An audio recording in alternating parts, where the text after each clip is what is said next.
దేవుని బిడ్డలారా, దేవుని కాపుదల, దేవుని భద్రత నిత్యము ఉండునుగాక. ఆమేన్, ఆమేన్. దేవుని వాక్యాన్ని చదువుకుందాం. మొదటి దినవృత్తాంతములు 14వ అధ్యాయము 10వ వచనం నుంచి 17వ వచనం వరకు ధ్యానించుకుందాం. 10వ వచనం నుండి 17వ వచనం వరకు మనము ధ్యానించుకుందాం. దావీదు దేవుని యొద్ద విచారణ చేయగా, ఏమని విచారణ చేసిండు? నీవు వారు నా చేతికి అప్పగించదవా అని దావీదు దేవుని యొద్ద విచారణ చేయగా, యెహోవా పొమ్ము, నేను వారిని చేతికి అప్పగించదనని సెలవిచ్చెను.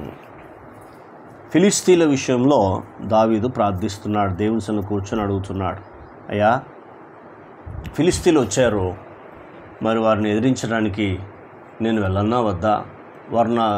వారిని నా చేతికి అప్పగిస్తావా లేదా అని దేవుని అడుగుతున్నాడు. ఒక రాజు, దేశం ఆయన చేతులు ఉంది. దేశంలో ప్రతివారు ఆయనకు సహకరిస్తారు. సైన్యం, అంగబలం, హస్తబలం, గుండె బలం, కండబలం అన్నీ ఉన్నాయి ఆయనకు. కానీ వాటన్ని పక్కన పెట్టిండు.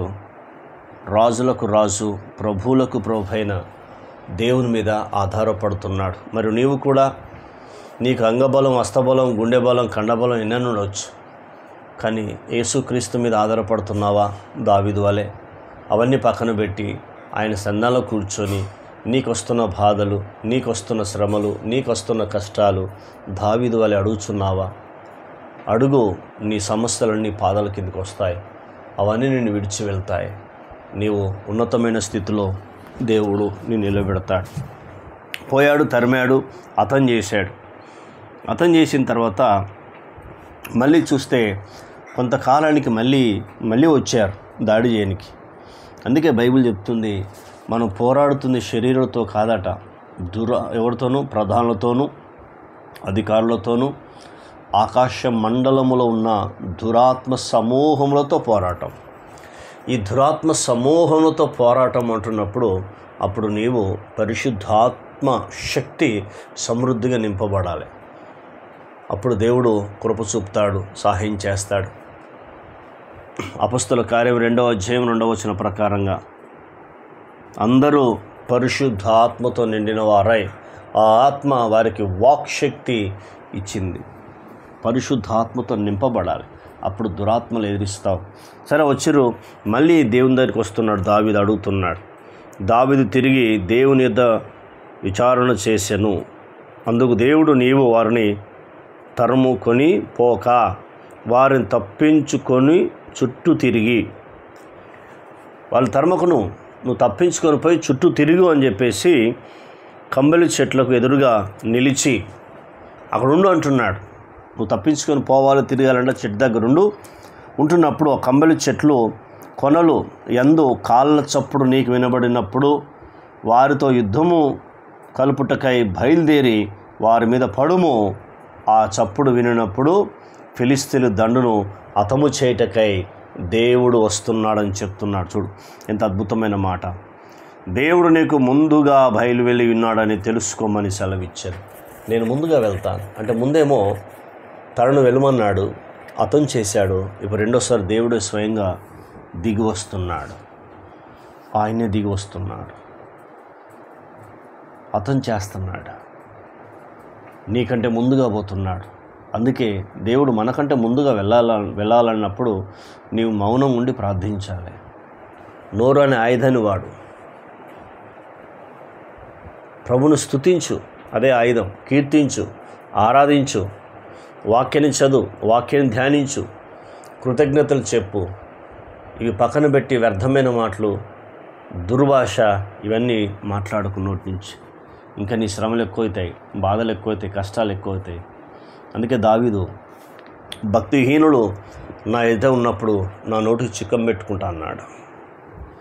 అందుకే ఇక్కడ చూస్తున్నప్పుడు దేవుడు ముందుగా వెళ్ళాడు. మొదటిది. రెండవది, దేవుడు తనకు సెలవిచ్చిన ప్రకారం దావీదు చేయగా. ఇది ప్రాముఖ్యమైనది. దేవుడు సెలవిచ్చిన ప్రకారం దావీదు చేయగా. మనం చేస్తున్నావా? యేసయ్య సెలవిచ్చిన ప్రకారంగా చేస్తున్నావా? చేస్తే నీ జీవితంలో ఈ మేలు చూడగలుగుతావు? ఒకసారి నిన్ను పరీక్షించుకో. ఇవన్నీ చివరి దినాలు, అంత్య దినాల్లో మనం ఉన్నాం. కాబట్టి చేయగా ఇశ్రాయేలీయులు ఫిలిస్తీన్ల సైన్యమును గిబియోను మొదలుకొని గేజరు వరకు తరిమి హతము చేసిరి.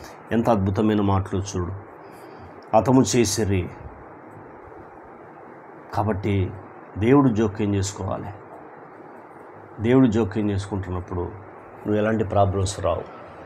అప్పుడు ఆయన దురాత్మ సమూహం ఎదిరించే కృపను, శక్తిని దేవుడు నీకు అనుగ్రహిస్తాడు. దేవుడు కాపాడుతాడు. తర్వాత ఇప్పుడు 17 వచనం. కాబట్టి దావీదు కీర్తి ఇశ్రాయేలు ప్రదేశముల యందంతటా ప్రసిద్ధి ఆయను. చూసావా, అతని పేరు, అతని కీర్తి ఇశ్రాయేల్ దేశమంతటా ఒకేసారి మారుమూరు మోగిపోతూ ఉంది.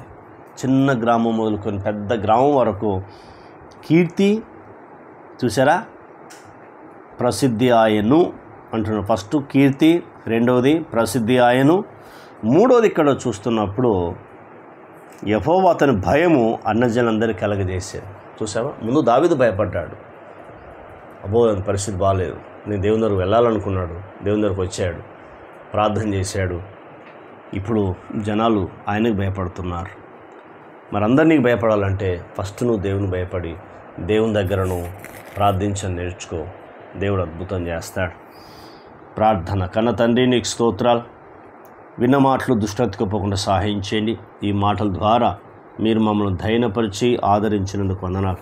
మేము కూడా నీ దాసుని వలె మీ యొద్ద విచారించి, మళ్ళీ శ్రమ వచ్చినప్పుడు మళ్ళీ విచారించి, అలాంటి మనసు మాకు అనుగ్రహించమని, మా ప్రార్థన విని జవాబు అనుగ్రహించమని, మా జీవితంలో మీరు చేసిన అద్భుతాన్ని బట్టి కృతజ్ఞతలు చెల్లిస్తూ యేసు నామంలో పొందినాం తండ్రి. ఆమెన్. దేవుడు మనందరిని దీవించి ఆశీర్వించునుగాక. Amen, amen, amen.